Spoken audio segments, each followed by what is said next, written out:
no more French language. Or if you're going to be mean about somebody, be deliberate about it. Every time. I'm helping Alex with the double dime Kraken list, John.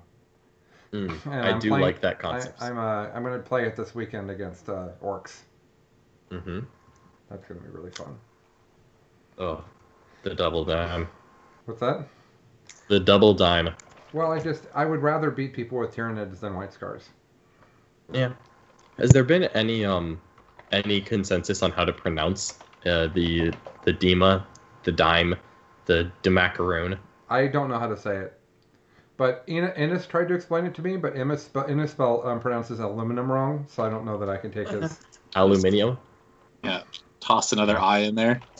I remember I was arguing with somebody who was from the UK, and they're like, well, that's how you say it. I'm like, no, it's not. That's not even how you spell it. Innes explained to me that they do spell it that way there, and I don't think that's true. They do put another I in. Yes. Okay, well, that makes it more okay. Bold words from a man who says Zed.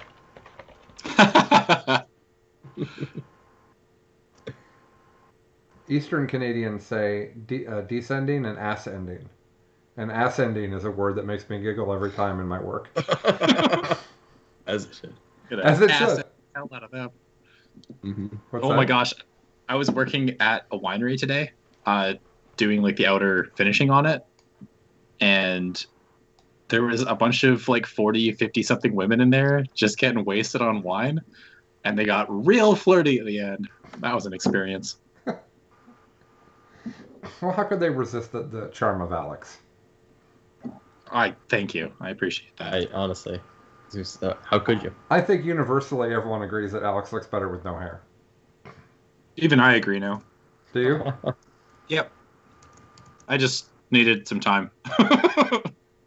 I can imagine make that. your peace with it. Say your goodbyes. Yeah. So one of the funny things, as we're letting everybody get connected, and then we'll get started here. One of the funny things is that this room I'm in was the owner of the previous house worked from home, and this was her office. And I have these are actual office lights. See? Oh yeah. Mm-hmm. And so like, look how well lit I am. Yeah, super well lit. You're very bright. I'm not gonna show you that I only have like a couple light bulbs plugged in. I could probably make my lighting a little better. I could turn on a lamp if you wanted. It's just crazy how well lit I am. Okay, it is. It's insanely well lit. Yeah. All right, now I feel pressured to turn on a light bulb. No, you're fine. Nobody wants to look at you. It's all right. That's not entirely true. He's actually the most famous 40K person on this particular show, I think. When? Yeah, I would assume so. Yeah. Well, when I met him, he wasn't. I was probably better known than him.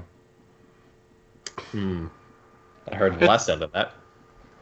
Oh, just that you're the most famous 40K member of this particular recording. Yeah, it's a ridiculous concept. 40K fame was so cool until I got it, and then I'm like, this isn't real. This isn't real. It's king of the Z-listers. So I'll tell a quick story and then we'll get rolling. Years ago, a decade ago, I ran a board game review website with videos where I showed people, I opened the games and I showed them how to play them and I reviewed them. And I did that for a number of years. And at one point, I had like 50,000 downloads on an episode and I was super into it.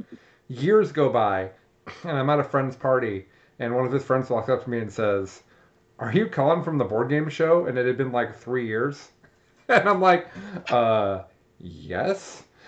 And that is the only time, out of context, anyone has ever recognized me. No one from 40K has ever come up to me anywhere that isn't a tournament and been like, "You must be calling for Best in Faction." But if I'm at LVO, I'm going to get that 30 times a day. Yeah. So it's just funny. As you should. Okay, here we go. We're going to get rolling now. Welcome to Best in Faction. I'm your host, Colin. And with me today is a different sort of lineup. So here's what happened. Alex went and won a GT with Forces of the Hive Mind. That's actually a big deal right now because their rules are not amazing and we don't know when we'll get rules. Well, the funny thing about that is John Lennon and I are super, super passionate about the Tyranids, but yet Alex is the only one who continually holds the banner. He's the only one who continually plays Tyranids and GSC and never changes, while John and I are beating people with far superior rule sets. So we thought it'd be fun to flip it up a little bit and let the Horus-loving co-host and the Emperor-loving co-host, let them have the night off and have the Tyranid fanboys interview Alex about winning at a tournament with a list that neither of us would have taken because we would have been abusing people with white scars. So, Yeah. am I wrong? Nope. If there was a GT this weekend, I presume you'd take white scars, John. If it was a GT, definitely. Okay. 100%. I might do an RTT with forces, but Well, that's yeah, right. Well, and with the Forge World stuff, I might want to take Tyranids to a GT, but that's not what we're talking about right now. yeah. So, everybody knows everybody on the show. We don't need to do introductions, but what I would like Alex to do is talk through the list that he took and kind of his thoughts behind building it. And Alex, you mentioned to me that you thought that it was the thing before the Forge World rules. You thought that you came up with kind of the most, for your playstyle at least, the best thing you possibly could. Is that still how you're feeling?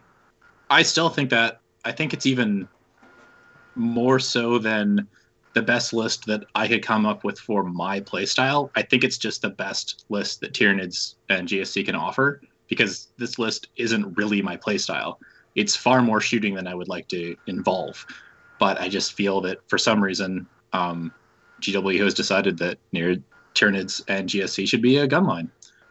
And I've done everything I can to try and make it a much more dynamic gun line. But, I mean, really, the core power of the army is just that I will shoot you off the board. I just realized that we should make this a little bit more new listener friendly. The people that are with me today are John Lennon from The Art of War, and Alex McDougall, also from the Art of War. Alex, let's do a shout out for Play on Tabletop as well. Okay. I played with them, and I enjoy being part of that team too. Okay.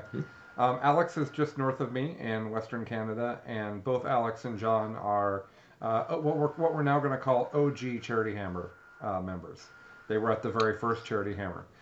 Sadly, Alex cannot come to this Charity Hammer because Canada has decided that no one from Canada should come into the U.S., and they're not wrong. So, I will with that joke, I will make one more comment just so everybody knows. Biff Pod has made a deliberate practice of not covering tournaments that are happening in high risk COVID areas, even if they're following guidelines. Alex's area of Canada does not have a lot of COVID. His GT was a completely safe experience. We are not being hypocrites. This time we are often hypocrites, but this one time we are not being hypocrites. So, okay, now that I've done the tables were like 15, 20 feet apart. It was 15 tables in an entire gym. Hand sanitizer, masks, gloves were all in the pack, the Liquid Player pack. It was good. Good. It was well done. Right. So okay, back. No longer going to worry about reality or if people know who we are. Right. Let's talk about the list. Let's do it. So the list is, I guess I'll just go with the Tyranid portion first because it's a little simpler. Nearthrope and Broodlord. Nearthrope gets the Resonance Barb because a +1 to cast is awesome, always. Then it's 2 packs of 3 Rippers and 6 Hive Guard, 5 Zonethropes, and an Execrane. And that's Chronos, right, Alex? And that is all Chronos. Okay. Symbiostorm is an incredibly good spell, especially on an Execrane when you get the opportunity. The stratagem for the Execrane pretty much breathed new life into the model. Just a reminder, Alex, that non-Tyranid players don't know what the names of any of these things are, so you need to say what they do instead. Your exploding sixes is the power that you're talking about. Yeah, it's exploding sixes, and then if it is modifiable. So if you have a +1 to hit, it becomes exploding 5s and 6s, which makes the Execrane average 17 hits. 12 shots, 17 hits, and that's the average. I've seen it spike harder than that. It's disgusting. The idea with that portion of the list is that's the majority of the gun line. It's very stationary. The Broodlord is going to punch you out of combat if something comes at you, and the Zonethropes are going to stall as long as they can so that you can continue to shoot. And then the Rippers are just the typical trash you would expect to go and run to objectives or deep strike into back corners and stuff. The GSC portion of it is a little bit more technical, as is GSC pretty often. All the time? Yeah, like all the time. So the shooting portion of that part of the list is the Jackal Alphys and the 6 Ridge Runners. And even though they shoot just like the Exocrine, they're a lot faster, and there's a lot more options for them. I've done weird screening things with the Ridge Runners, or blitz them onto an objective and not even shot to go grab points or deny points. And then the other portion is the Magus, who's completely juiced up. It's got the Relic for, again, +1 to cast. That's the Crouchling. And then it's got Cult Psyche, which gives you another spell. So you know 3, can cast 2 every turn, and you get 1 turn where you can cast 3 spells. Which is like Thousand Suns territory. Like I don't. Oh yeah. I don't think there's. John probably knows better than us. Is there anybody else who gets a 3-cast Psyker? A 3-cast Psyker? Yeah. I'm pretty sure Eldrad. Eldrad's a good call. There's a couple. There's a couple. Like every faction is like a named character that can do it, but not on an unnamed character. It's relatively rare. Yeah. Yeah. So that Magus is fully in support of a 20-pack of Acolytes, and the Acolytes all have Hand Flamers now, which lets the unit just get a lot of utility and versatility without having to spend command points. It can come down and torch something, or shoot twice if it has to, if you do want to invest into command points, or you can now shoot out a screen and then charge what was behind it with Perfect Ambush. They've really become a lot more self-sufficient with the Hand Flamers. So I had a 20-pack, a 10-pack, and then 2 10-packs of Brood Brothers. And again, those Brood Brothers they're just trash. They're there to get deploy Scramblers on turn 1, be a screen, run to the edge of boards to zone out Eradicators. Yeah. pretty much all they're doing. I really enjoy the cat. They're good at it though. I really enjoy that there's a cat in Alex's lap. Whoever every once in a while we can see, but the rest of the time, no. Just the ears poking up. I think the only thing you missed is you told me you didn't do the ignore AP thing on the Hive Guard this tournament. I did not, and it was the right call. Yeah, and so instead, did you make the Exocrine more durable? Because you didn't mention that. I just saved the CP. Oh, okay. So you didn't give him the, what is it? 5-up invulnerable, 5-up feel no pain? 5-up invulnerable save and double your wound bracket. Oh, that's right, double your wound bracket. Okay. Yeah, I did not give that to the Exocrine either. I was kind of willing to let people just shoot it. It's pretty durable, and everything that shot at the Exocrine was not shooting at the Ridge Runners, and that was kind of just okay. Fair enough. It is more durable than the Ridge Runners. Yeah, a lot of people that I've seen, so my meta calls were, I've seen almost no indirect fire where I live, and I haven't even seen it in a whole lot of top lists. Like, it does exist, but I just hadn't seen much of it, and so I wasn't worried about the Hive Guard. And then all of the really crazy anti-tank shooting that I've been seeing has all been kind of at the 24-inch range bracket. It's kind of been Melt-A-Gun City, so I thought, okay, well, the Exocrine will go very central in the army in my deployment, and it'll just never get shot. And that was pretty much correct again. Interesting. Well, I do think that long-range shooting is definitely, in addition to, I think what you're saying is right about indirect fire. In fact, I'm having a hard time thinking of who has it. Tau, but no, Tau's not good right now. But the other thing to think about there is the heavy shooting isn't as common. Like Marines in 8th edition, partially because of John's fault, we're taking las cannons on everything. That's not a thing anymore, right, John? What do you think of his thought that the Exocrine can just stand there and be a stud? What do you think of that, John? I think it's gonna work 90% of the time, and it'll probably feel bad the time it doesn't work. I think really the only armies that I'd actually be worried about that are Atomic, and then people who do weird stuff with giant guns, which are kind of rare right now. If anyone takes their big guns, but most factions are kind of just not going for it. Marines aren't taking las cannons; they're doing 24-inch Eradicators and they're doing 18-inch Plasma Scepters, and that's kind of it. Guard actually have the firepower to really hurt that, but Guard are not a very popular army right now. Even though I think they're decent, they're not. They're definitely not a big tournament-winning army right now. What you're more seeing is, like Harlequins, which are not very long range, Demons, not very long range, Space Marines, which are giving up their long range guns for short range stuff. So it's a good meta call. It just there's a couple off meta things that could burn you. Like I think of like AdMech Chicken Walkers with 54-inch strength 9 las cannons. As like, oh, that would suck, but that's rare. Or and it also depends on what. Right now, I think the world of Eldar is lost. I don't think they have any idea what to take. So I could imagine that because Eldar doesn't have a solved list that everybody's playing. It seems likely that you could have an Eldar army that could kill the Exocrine, right? Because Eldar has lots of good shooting that could potentially do that. But I still think the meta call is right. Okay. Yeah, I think what's really driven that is that Eradicators push vehicles out, and vehicles are what you really want that heavy weaponry for. And it used to be that it was just sort of okay to still field that heavy weaponry because like, oh, it's fine. I'll shoot the 50-point Marine. That's an acceptable target for my las cannon. But now that transhuman is so common, now it doesn't matter. I might as well have a strength 5 weapon that can kill that Marine at wounding on a 4+ because I'm going to be wounding it on a 4+ anyway. Right. Okay, so let's get to the tournament. There were 30 people. It was in your town? Yes. Okay. And it's called, what was the tournament called? Amiable Bright. Excuse me. Amiable Bright. This is our third one, and this was Plague War. Okay. Appropriately named. First up, now, normally Alex says, well, he's playing my buddy. This is like a local GT for him. Everybody was his buddy. He knew all the people. Yep. So we'll just presume that. And we'll make a point of not making fun of these people. But I will pronounce their names wrong because that's what I like to do. Probably not in this guy, though. I think his name's Kyle Francis, and I'm pretty confident that I stuck that. Nailed it.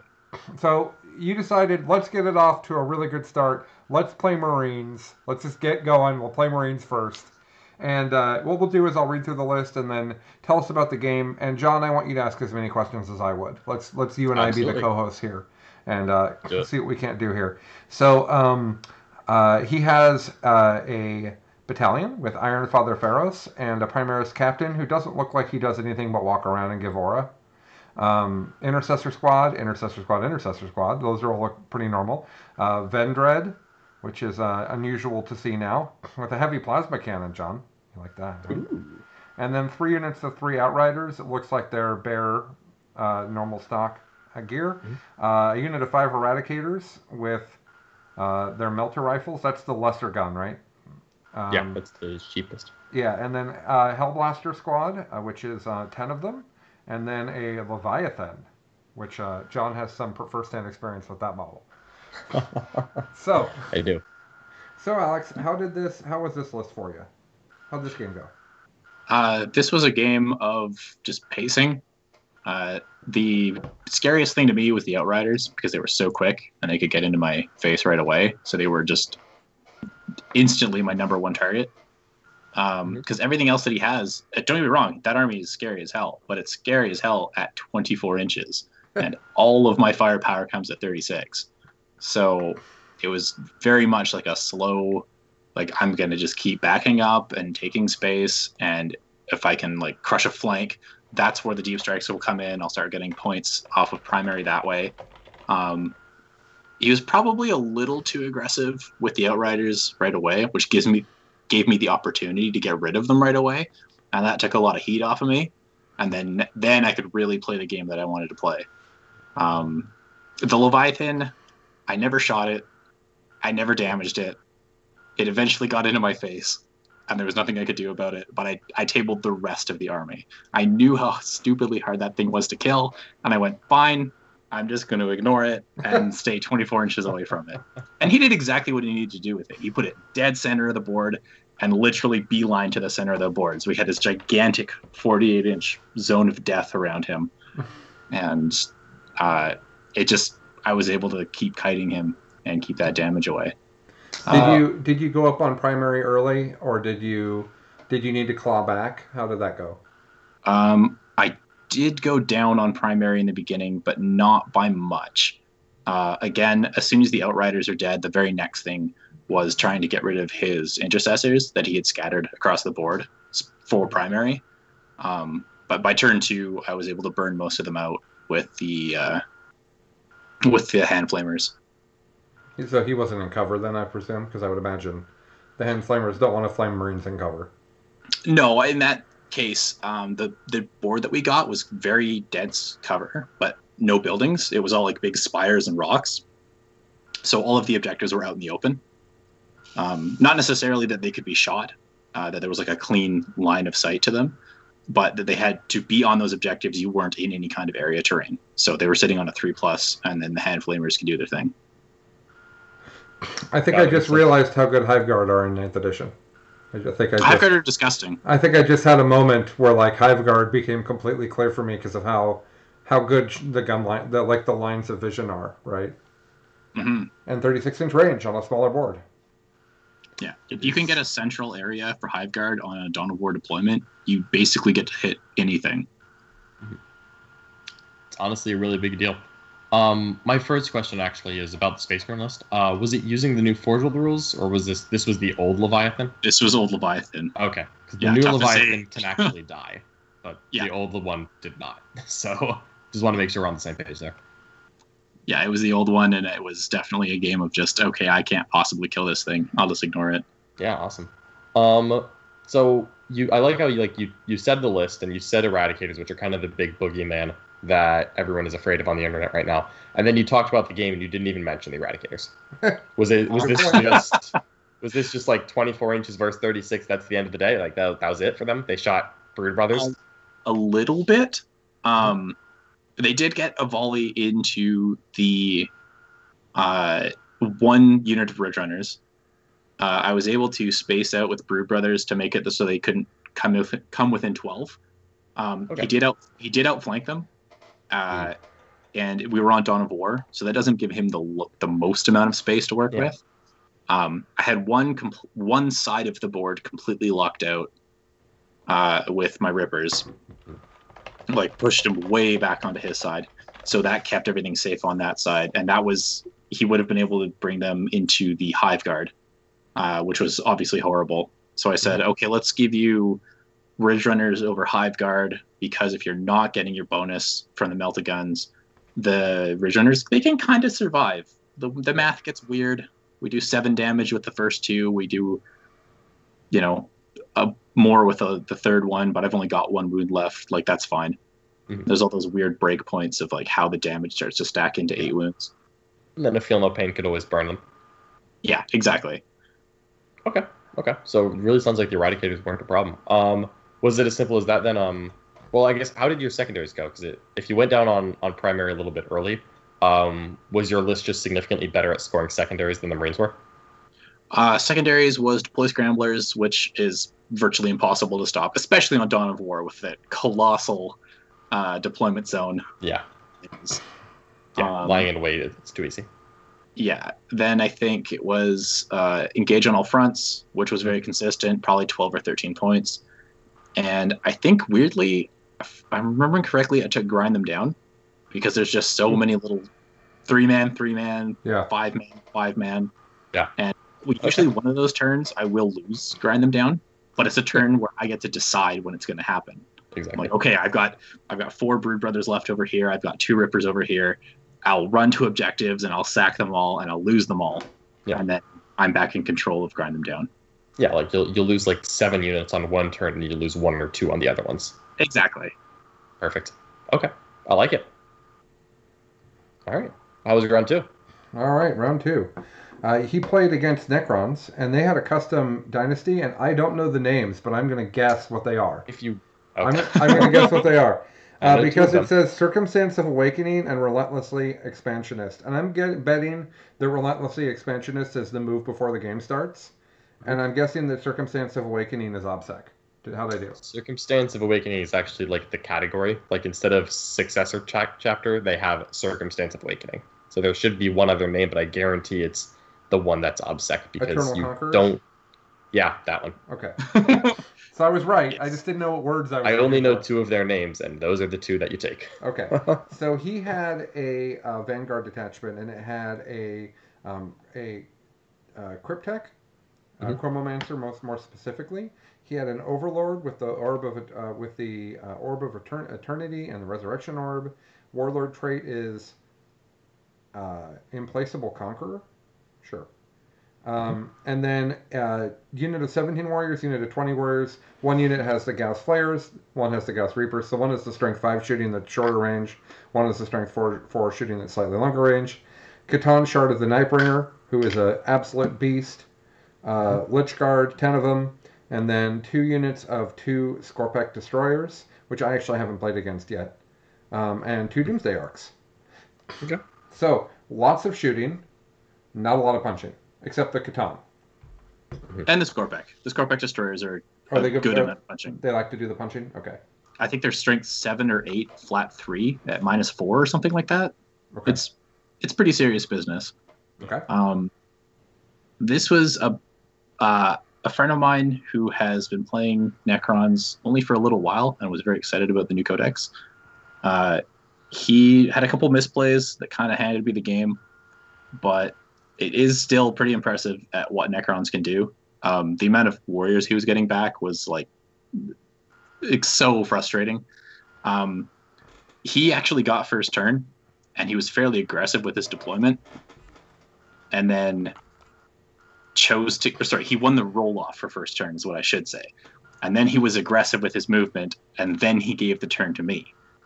And I went, okay, I disagree, but we'll see. I think what happened is he got spooked by the blips, because he wanted to come in aggressively, and he wanted to Veil of Darkness into my face with the 20 warriors. And I went, well, nothing can come within 9 of these, and everything is outside of rapid fire range if you do that.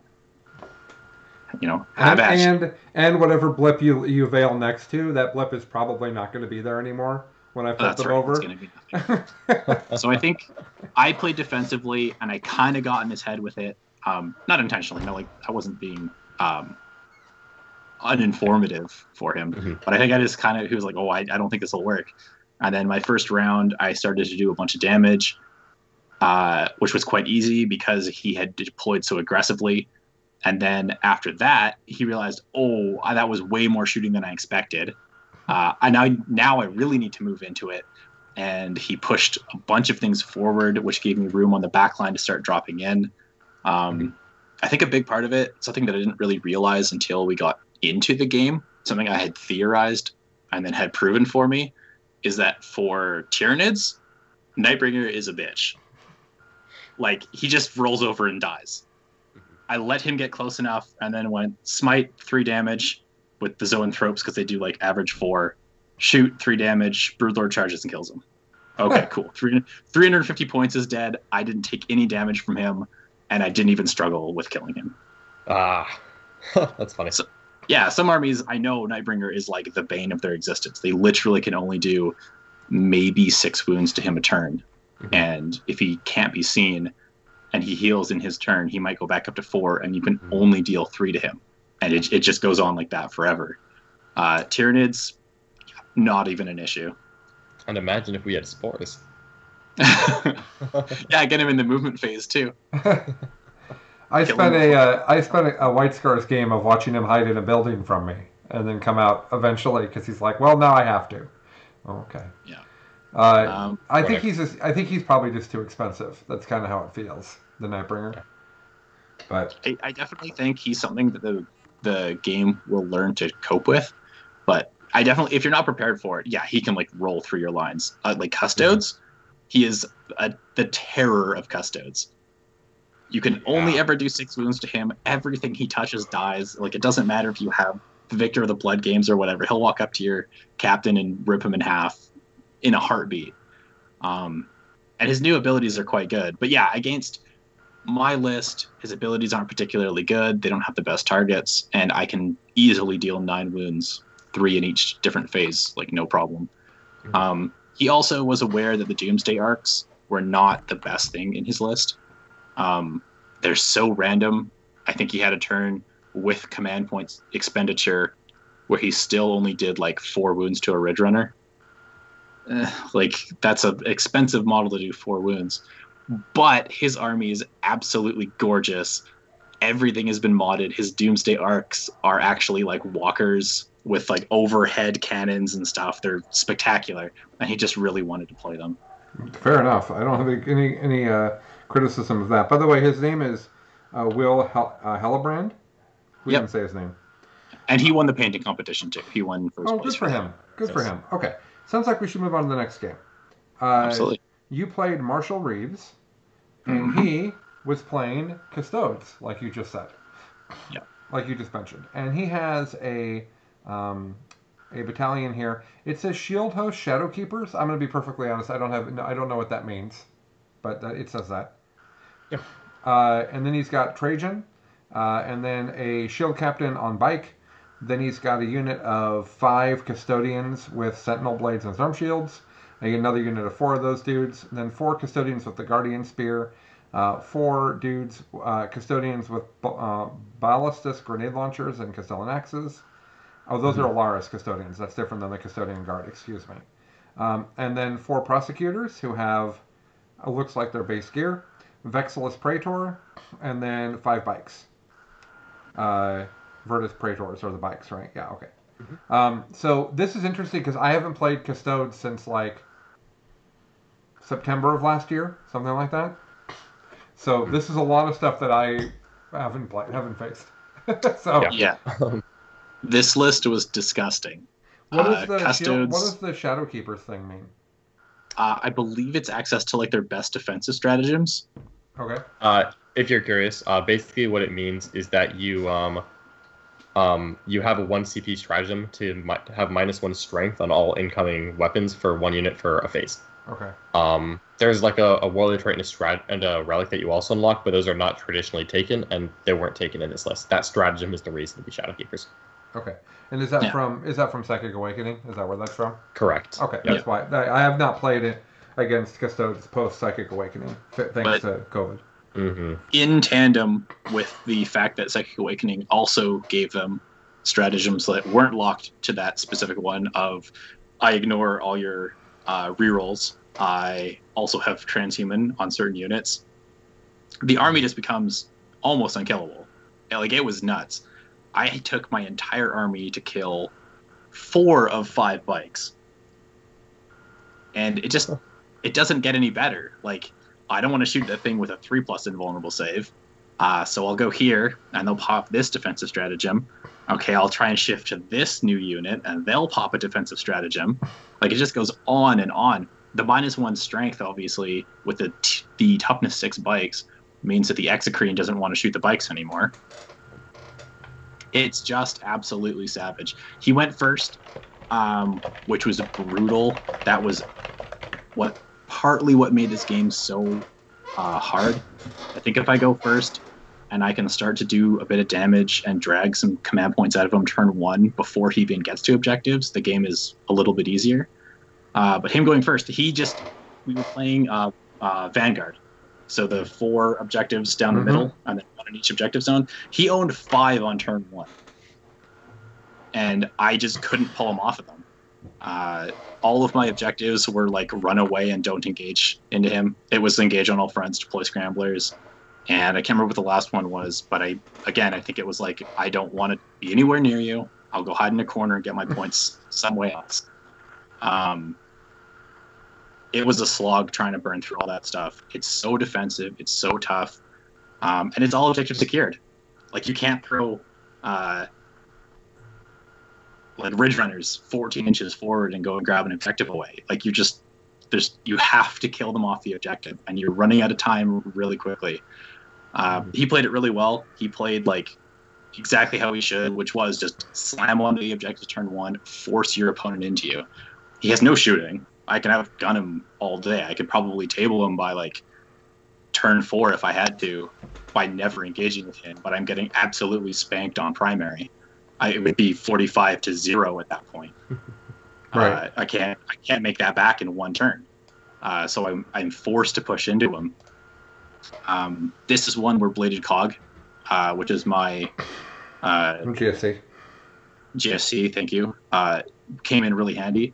Turns out that Overthrow the Oppressors, just being exploding 5s on Imperium, very good. It allowed that Acolyte unit to butcher most things that they touched. One command point, a huge boost in output, and it was exactly the kind of damage they needed to actually make it through 12 wounds that have a 1+ armor save with those stupid Storm Shields. Yeah, remember when everybody thought the new Storm Shield was a nerf? I remember that. Peppered Farms remembers. Nope. It's actually, at that point, what became better than charging, or not better, but almost as good, was the Hand Flamers. Because I'm not taking you past a 2+ anyway, and I just am hitting you. Like, here's 25 wounds, fail 5 or so saves, and then I'll charge you and follow up. Lose one of the 9 people that you brought to the fight. Yeah. Sorry, go for it. I think there's a lot of note that a 2-up save is amazing, and you think against no AP that they'd be invincible, but I played against a bunch of Noise Marines last weekend with a bunch of 2-up saves, and it is enough. My people died. Like, it is. Yeah. If you have enough, no AP. Now, in this case, we're talking strength 4 against high toughness. That's not as good as Noise Marines, where you're doing strength 5 against T4. But it's still an important point. Like, you still remember that if you do massive amounts of dice, you will eventually get through a 2-up save. Yeah, you really will. Just volume. He also had it with I think there's something that you missed in that list. He has 5 Sisters of Silence. Oh, I didn't see that at all. Yeah, so with that, and I think another trait or relic, he had like 3 very reliable denies. Because the Sisters are just, here's a 3+ deny. So he was also able to mess with my Psychic Phase a bunch. And because he was so aggressive coming onto the objective, he ran everything. He didn't shoot turn 1. Every single unit ran to an objective. And the Sisters of Silence got really deep, and I couldn't back out far enough and be in a decent position. So I think he turned off like Symbio Storm turn 1. Like, nope, 3+, that's gone. I think he turned off Catalyst on a 4+. It was rough. The only thing that I was able to bait out, and I think this was my best play of the game, was I knew he has the Vexilla with the 3 command point stratagem so that he can bring the Terminators in within like 3 inches. Mm-hmm. Yeah.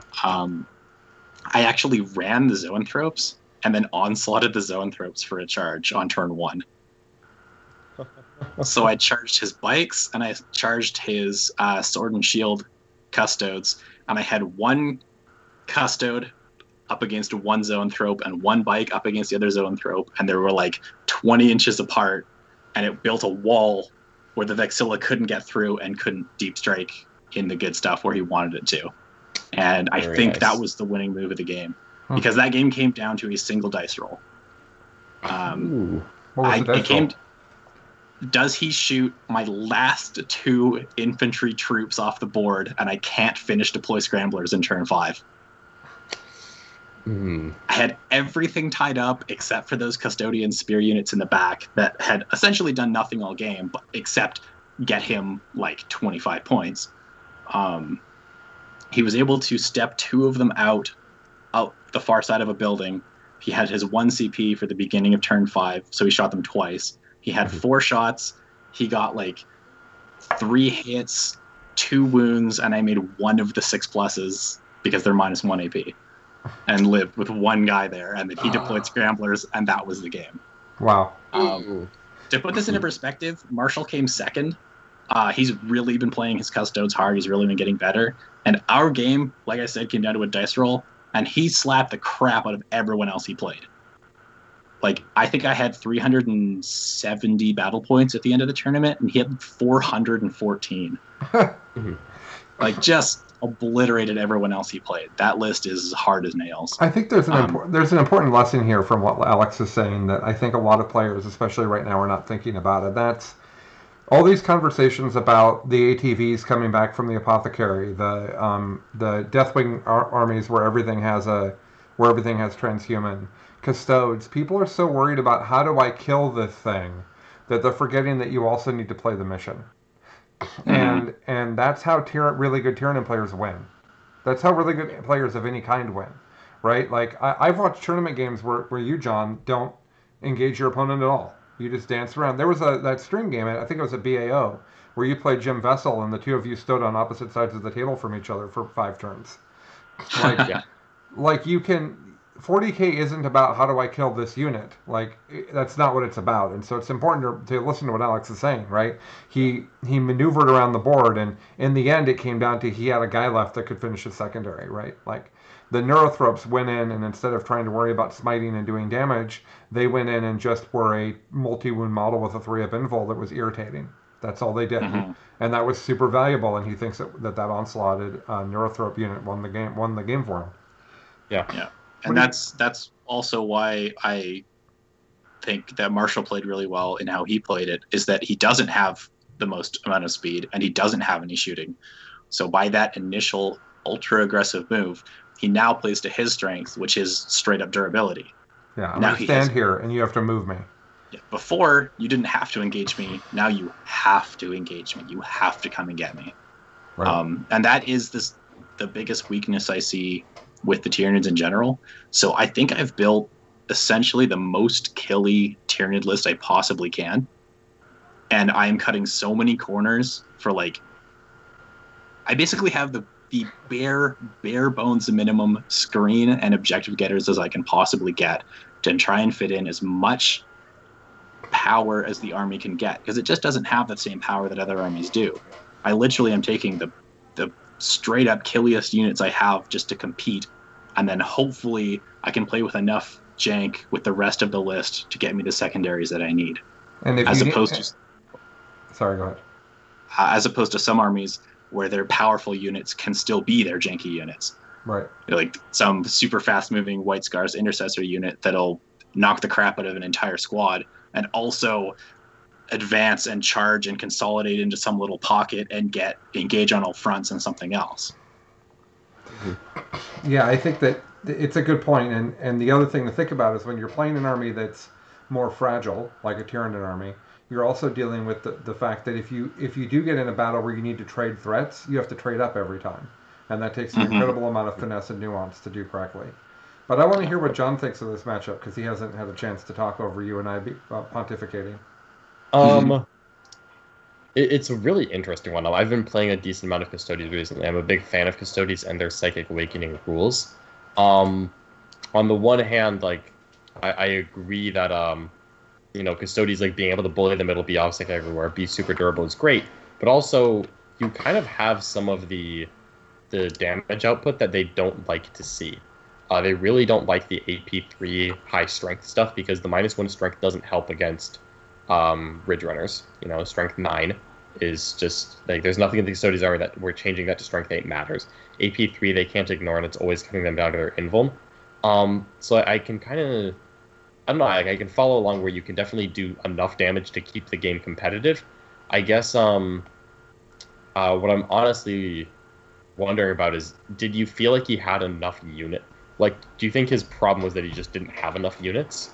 Yes, and he even said that. Yeah. We're coming out of turn 4, and again, I've been very specific about not leaving things alive. With one guy. One guy is fine. It's still objective secured. It's still frustrating. Everything I did was, okay, I have to finish. I targeted the bikes first, because I wanted to take away his mobility as much as possible. Yep. And then it was just finish a unit at a time. And he's sitting there on turn 4 or 5 going, I need one more unit. I mean, one more guy to go and do an action or do a thing. And he actually took a unit that was quite close to me and rightly did an action with it instead of putting pressure on me, which, I mean, most people would say, it was a 4-man unit still of, sword and board custodes that were within charge range of some of my shooting units. But my shooting units weren't getting me any points, and his guys weren't going to get him any points. Let's just sit on that objective, hold me off of it, and trigger an action.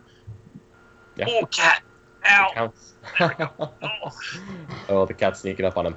So I think we should move on to the next. I want to make sure we have time to answer some of the questions here at the end. So why don't we move on? Why don't we move on to Game 4? And I think that you're going to tell me there's not a lot in Game 4 to talk about.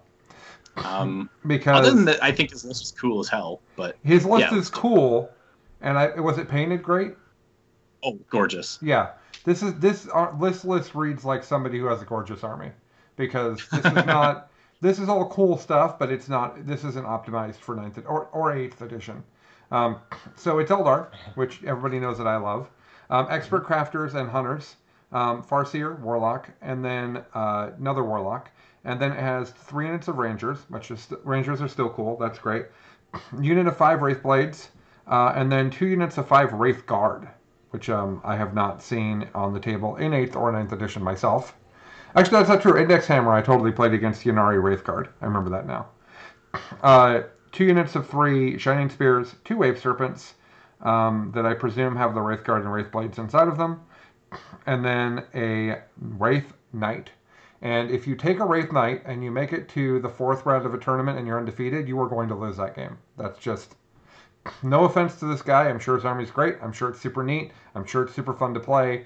But the Wraith Knight is never going to be good. GW has just decided it's never going to be good. Every time we get a new rule set, the Elder players excitedly do the math on it. And every single time it's like, well, we're still 100 points worse than a Gallant. That's not good. Or whatever. Yeah. So, Yeah, is there any takeaways from this one? Because otherwise, I think people are going to most want to hear about the Game 5 matchup. That's what I'm interested in. Sure. We'll talk about this one quickly. Relic Hunters is pretty cool. Getting an extra attack is pretty nifty. This army had a lot of deep strike.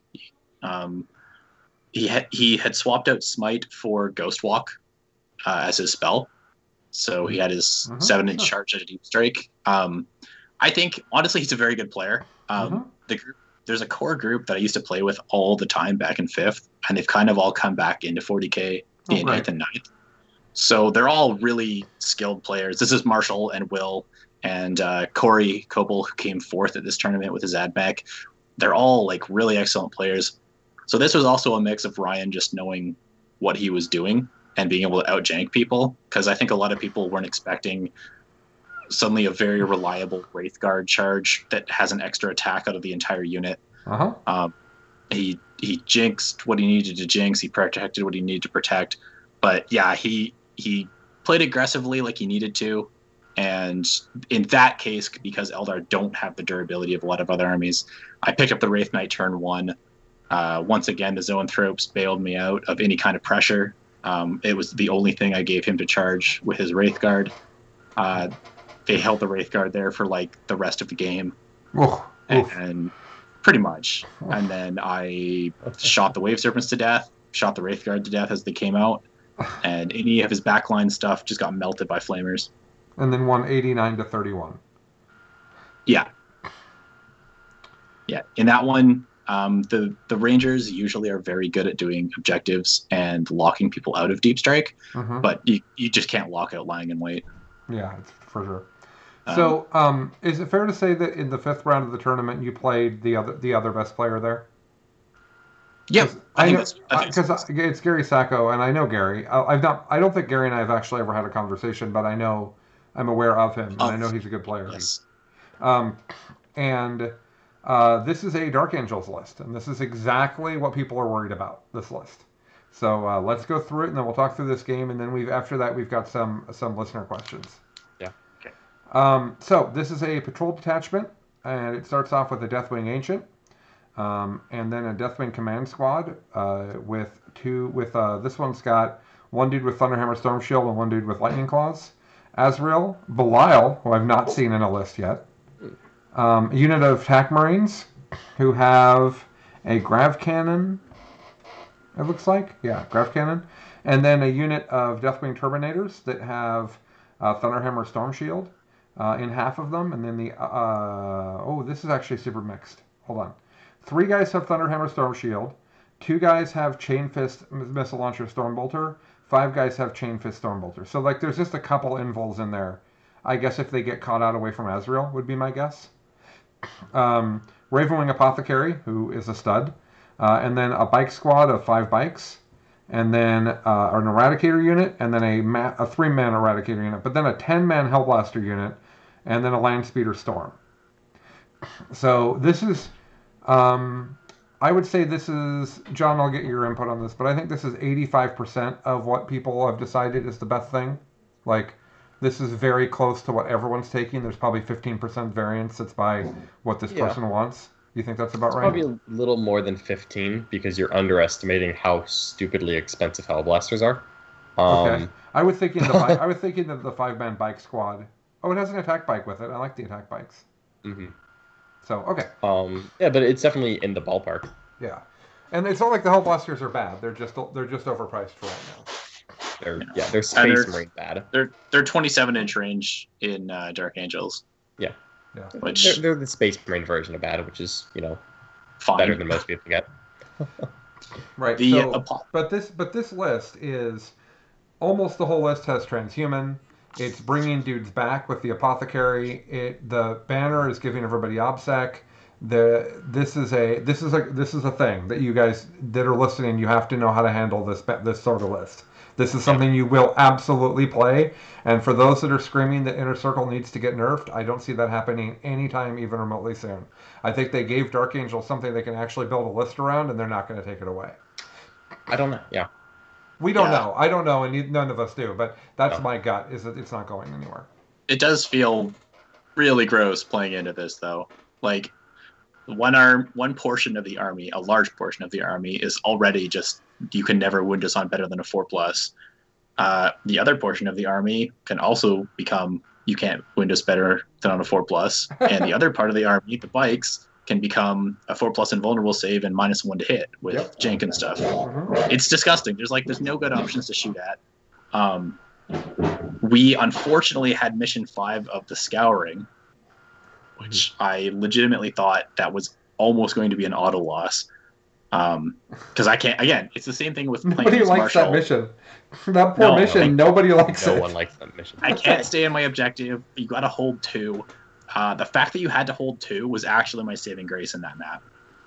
Let me add one thing about the Scouring, Alex. And the problem with the Scouring is it's 4 objectives and you have to hold 2 to get 5 points, right? That's the issue? Mm-hmm. Okay. Yeah. I just want to make sure I didn't get that wrong. But I want to just go through this really quick. So this is what's wrong with the Scouring. Alex's first game, 81-67. Completely normal scores.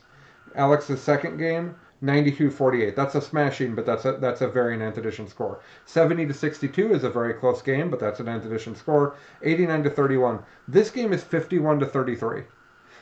It's just not like the primary doesn't function in the Scouring. That's why we don't like it. Like the primary does not work. Anyways, it's just bizarre. That list that Gary's running is disgusting. It's so janky. So the Terminators are sitting on, you can't win us on better than a 4+. There's a bunch of 3+ invulnerable saves. The entire squad has a 4+ because of Azrael. It shoots you when it dies because the banner makes them shoot on a 4+. Then they just get back up anyway. So you'll actually sack like good units. Like that's why that squad is so mixed. It can have very distinct control over what dies and then what gets back up. Ooh, I like that. And the stupid part is that when it dies, technically the Dark Angel, if you didn't move, you hit on 2s, is a turn-by-turn basis, not a battle round basis. So if you shoot them and kill them, they didn't die in their turn, they died in a new turn, and they shoot you back on a 2+. Like, there's so much garbage in this list. Props to Gary for like bringing it all. Once again, I realized I'm never going to be able to kill this ever. I just need to play away from him. Everything I did was get rid of his mobility. I hunted the bikes first. I put everything I could into the bikes, and all of my objectives were engage on all fronts, deploy scramblers, like in every game I played. And in this one, I actually took Pierce the Veil. I don't remember what that is. That is cast a psychic action within 6 inches of your opponent's deployment zone, and it's like a warp charge of 4 or something like that. Okay. And you have to do it 4 times to get 15 points. 2 times for 8, 4 times for 15 points. And I looked at his army and went, this army is never breaking up. This is going to jam into the center of the board, or hovering around Azrael, and it's going to have a 4+ the entire game, and I'm never going to kill it, and he's never going to break from this.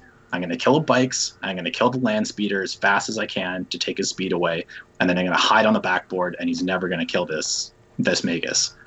And I maxed secondaries that I could. I got 2 for engage on all fronts on round 1, and then I had 3 for the rest of the game. I had max pierce the veil. I had 10 for deploy scramblers, and between the 2 of us, we had 5 primary points. That was it. After the entire game was done, we had 5 primary points between the 2 of us. So dumb. I was running, like, using command point, double running Ripper Swarms onto objectives to steal his holding 2. I was deep striking guys within lying in wait near objectives to steal points away from them. Yeah, it was just me scrambling for board control and him sitting in the center trying to get some kind of damage done into things that would actually give him points. I think he maxed Bring It Down or something like that. But that's just my army. All right, I want to take you on a tangent now. Related to this game, though, is a good example of it. So one of the questions we got is, so what does Forces offer that is unique? Is there anything Forces does better than everyone else? So far, it sounds like Alex leveraged his high skill with lower quality faction. And I don't think that's unfair, but I also think it is unfair. I think both. Like, I agree with their point. I don't think Forces of the Hivemind is that bad. But I think that the thing that you need to listen for is what Alex just said. Alex's army is way faster and more maneuverable than the Custodes army and than the Dark Angels army. And he said that he killed the bikes. He said he killed the bikes because why? The bikes are fast. So, Alex, and then I want to hear this from John too. Alex, talk a little bit about what you think Forces does. My answer is speed. But tell me what you think Forces does that's unique in 9th edition that makes it good. It's not necessarily speed. I think speed, we're looking at like movement, like how fast, what is the movement characteristic, but it's definitely related to speed. It's just movement abilities in general. Half the army can deep strike. Some of the army does move fast, and then there's a bunch of stratagems where you can have like bursts of speed on singular units, like metabolic boost. Yeah. You can just kind of fill the board as you want, which not many armies can do. The fact that GSE can add all this deep striking ability to a Tyranid force is what makes it so strong. You have a core of powerful units, and then everything else can pretty much ignore the opponent. Everything can just run to corners, Rippers in the back corner. And again, if you need to suddenly leverage those Rippers, that's what we have Metabolic Boost for. Or if you're ever able to play Kraken again, Opportunistic Advance. So, and then another point is that your list is weirdly durable, right? Yeah. Like from time to time. Like Ridge Runners are good durability for points. The 20-man Acolyte unit with the new Catalyst power on it is durable for what it is. The Exocrine is durable for what it is. Like there is durability. The Ripper Swarms are durable, and if you in the right situation, it's not as fragile as it sounds. Is all I'm really trying to say. You weren't playing like Dark Eldar Venom spam where like everything is pretty fragile but fast and has -1 to hit, right?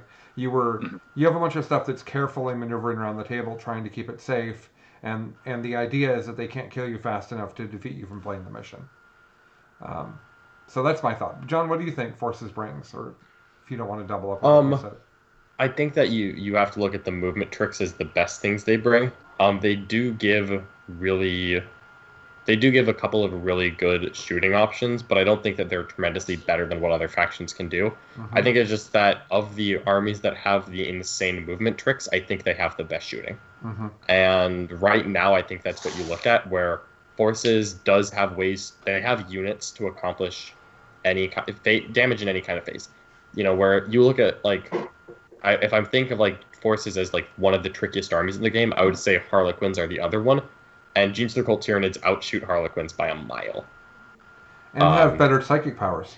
Not that Harlequin psychic powers are bad, but Forces psychic powers are great. They are great. So like, there's nothing in the game other than Doom that's as good as Mass Hypnosis. Just as a.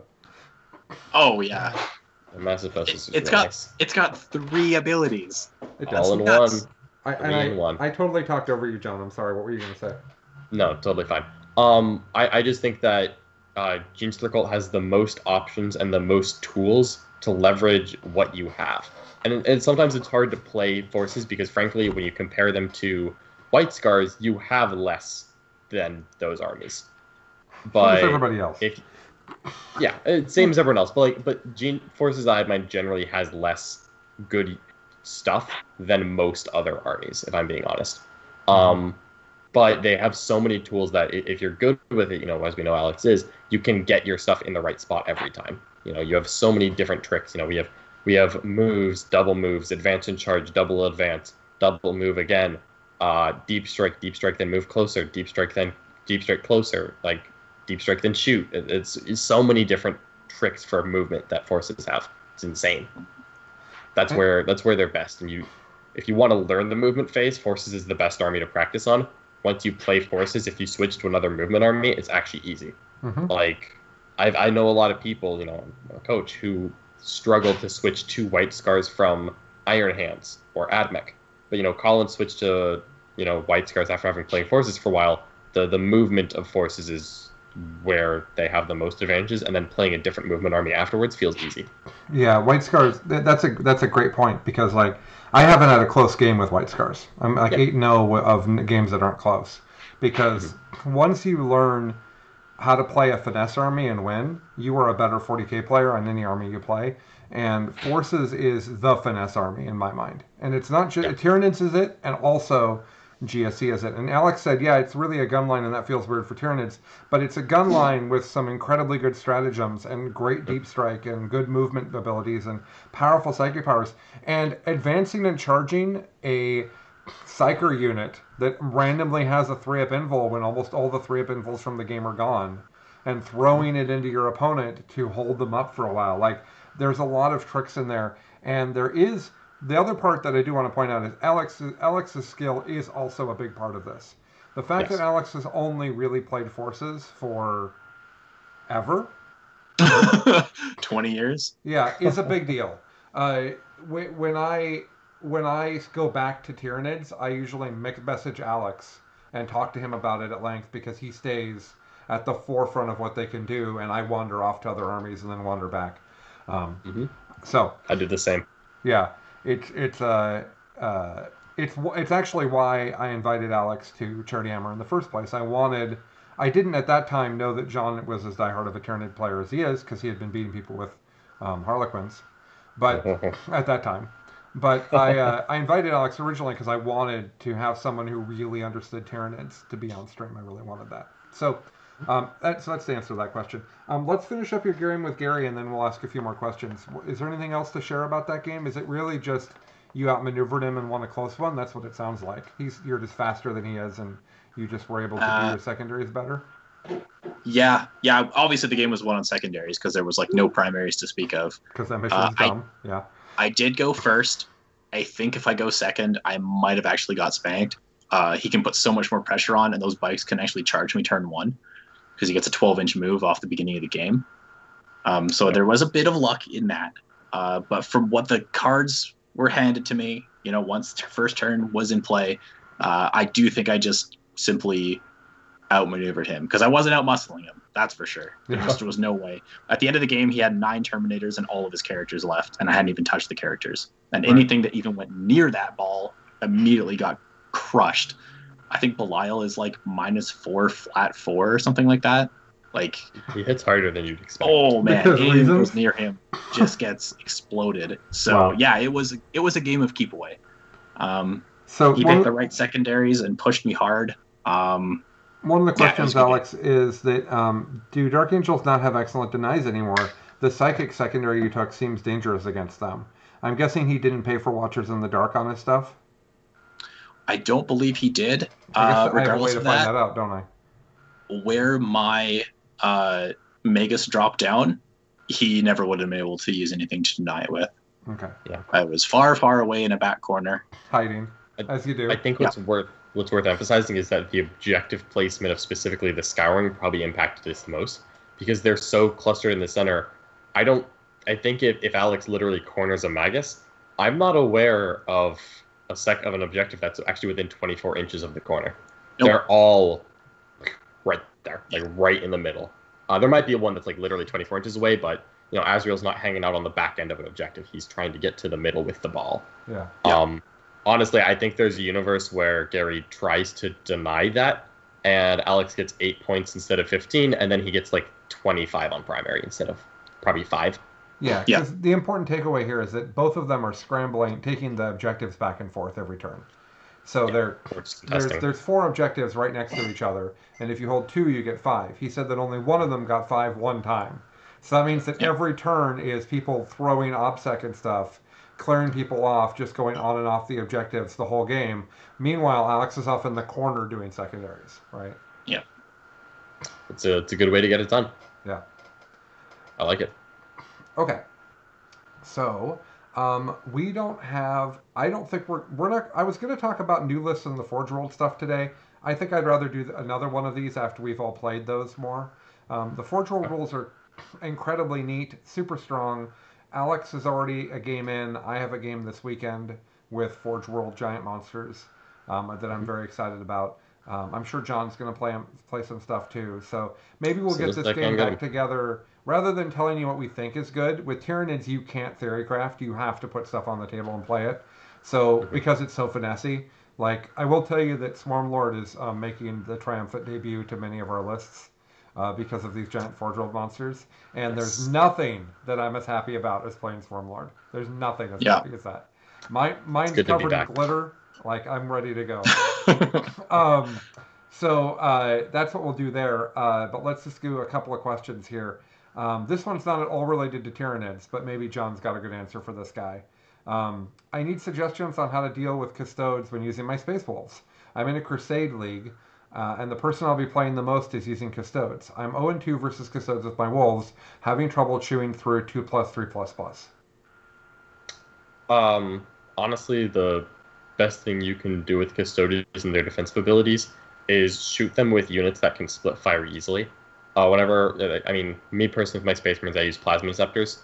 What I'll normally do is I'll put Plasma Scepters in range of 2 different Custodians units, and I will literally split their shots down the middle. Like, all right, we're going to do, I've got 5 guys, they have 2 guns each, 5 guns at this unit, 5 guns at that unit.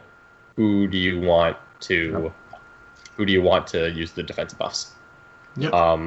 Having shooting units is very important to dealing with Custodians because Space Wolves, all of your melee unit walks or rides a dog, and that means that Tanglefoot is real, and Tanglefoot hurts melee armies that try to get to Custodians and don't have a backup plan other than charge at them.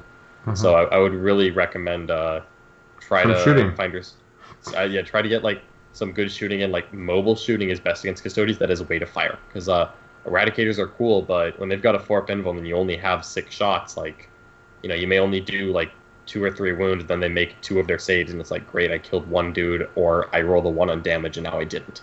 Mm-hmm. The weight of fire of like Plasma Scepters is much more reliable for taking out Custodians. I'd recommend something like that. I would comment that is an answer. That's a great answer. That is often the answer to the question, even if this isn't the question, because in 9th edition you don't get kill points for killing squads.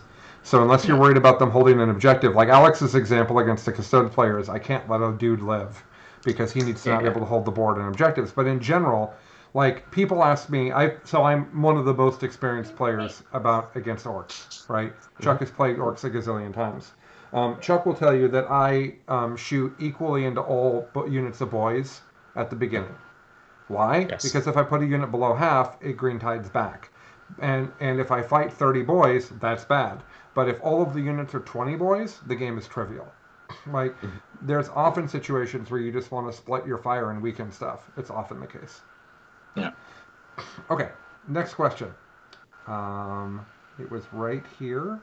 Oh, someone said, would you like to have had access to Vect in that matchup? Which I don't know which matchup it was, so I'll ask the question this way. This is one of the first tournaments you've been to without Vect, and to my knowledge, because you really liked having at least one dude who was Forum Emperor in your previous lists. Did you miss Vect? I missed the idea of Vect. Like the fact that it was there and people were like, ooh. Honestly, the 6+ Feel No Pain probably wasn't that big a deal. I think it may have bailed me out a couple times. But I never had the CP for Vect. Yeah. And you can't reroll it, so... Yeah, it's a very CP-hungry army in general. I never really had time for Vect. The only time where I really wish I had it, and I wish I had the CP for it, is I would have loved to use it against Custodes to stop the Vexilla Teleport horse. 3 Which is teleport literally over. what the person in the chat just said. The matchup in question was Custodes. Yeah. Yep, that's the one. Or even potentially a key Tanglefoot. But honestly, I didn't really miss it that much. It's actually not that good. Yeah, the 6++ was great on 30 Handflamer Acolytes. Yeah, it was fine. Okay. It's not too bad. All right. How does Forge Roll change how forces lists are built? Incredibly so, because there's multiple good things in there. The Daima, whatever you want to call it, are great. The shooty thing that's more wounds and better armor save than a Lehman Russ for some reason is really great. There's lots of good stuff in there. As a guard player, I'm offended by T8 18 wounds 2-up save. Like just like a Barbie's nice and big. I'm okay with that. Yeah. But anyways, we'll talk more about that in the future once we've had a chance to play that. Mm-hmm. You all talked about the benefits of learning how to play forces. What does it mean to learn forces, and how would you recommend accomplishing that? Obviously, you don't mean standing still and trying to shoot someone off the board or relying on turn 1 charges. Don't rely on charges at all. If you're playing a forces list that needs to deep strike in and make charges, you're going to lose a game, and it's going to feel terrible. Yeah. That's not what you do with Forces of the Hive Mind. I don't know that we can tell you exactly how to learn it, but the best way to do it is to start by watching stream games on Art of War and BiffPod. In both places, we play those armies not irregularly, and you can watch those games. They're on our YouTube. The rules are outdated, but if you go back and watch Alex and John's games from Charity Hammer with GSC, while the rules are outdated because it's 8th edition, I think you'll see a great deal of nuance to how the armies are being piloted and where things are going. It's how do you get points without actually interacting with your opponent, and how do you make the movement phase really do the work you need it to? Mm-hmm. Yeah. I'll actually give you a hint. At Art of War, I'm streaming a game on Sunday at 1 p.m. Eastern Time. That's Sunday the 15th, 16th. 15th. And I'll that 15th. one. And I'll let you know that it's going to be Forces of the Hive Mind against Nick Nanavati playing Space Marines. And I haven't written my list fully, but honestly, I may actually just try out Alex's list point for point to get a feel for it. It's so much fun. Even if you lose, it's so much fun. Yeah, I mean, I love my forces. I've played some Puritan Circle recently, but I haven't played forces in a while. So, kind of feeling the itch, you know. I'm feeling the itch. I want to scratch it. So, I may actually bust out this exact list Alex plays. And now, I'm not going to claim that I'll do it as well as Alex did. You know, he's well practiced, and I have been on the White Scar bandwagon for a while. But I like to think I can give it a fair shake. So, it should be entertaining to watch. That's also a really good matchup because Nick knows Tyranids really well. He does. And Nick won more than anybody by a small amount in GSC. So Nick has played Double Crack and Stealer and has played GSC, and he's done a lot of that in 8th edition. So he's far from ignorant on all of this. Okay, so that's what we've got for you guys right now. I will let you guys know that we're going to be back on Sunday. Sunday. And what we're going to do is Chuck and I are going to do a show with Paul and Peter, who we did our 4-person RTT with last weekend. And what we're going to do is we're going to treat it like a very serious tournament, and we're going to do game recaps of what we were thinking and how it worked and what we thought, and because that's what people missed. That's what the listeners want to hear is tournament recaps. So we're going to do that, and then December 12th, it's the Saturday that's right around there. I might have the date slightly wrong. We're looking to do an 8-person RTT when streaming the top table all day long. So awesome. That'll be the same 4 people plus 4 additional people and masks and tables 15 feet apart and all that good stuff. So that's what we've got. Somebody says I'm not allowed to compare the High Road Duel to a Russ. If to compare it to a Warden, my response was it's too cheap to be a knight. It is. But it is also too expensive to be a Russ. It's right in that middle. Not by a lot. It's not a lot more expensive than a Russ, is it? It's about, like a kitted out commander, it's probably about 70 points more than a fully kitted commander. Well, I gave the rules. I thought Russes are like 230 now. A normal Russ, I think, is significantly less than that. I think a normal Russ is like 160, and like a commander is like 190. Oh, okay. They're cheaper than I thought. Fair enough. That's all right. I don't play guard hardly ever anyway, so whatever. I also might be wrong. We hope to be wrong. That's part of the charm of the show. Well, I want Exactly. to thank John and Alex for being on. If you want to get a hold of these guys, they're very easy to find on Facebook. John Lennon, Alex McDougall. Look for the one that you share like 20 friends in common with, is usually how I find 40K people. If you would like some coaching, Art of War is here to help you. If you would like some more podcast, please like and subscribe to BiffPod. And we will talk to all of you guys again on Sunday when we do our pretend tournament recap. Thanks, everybody, and bye-bye. Have a good night, everyone. Bye.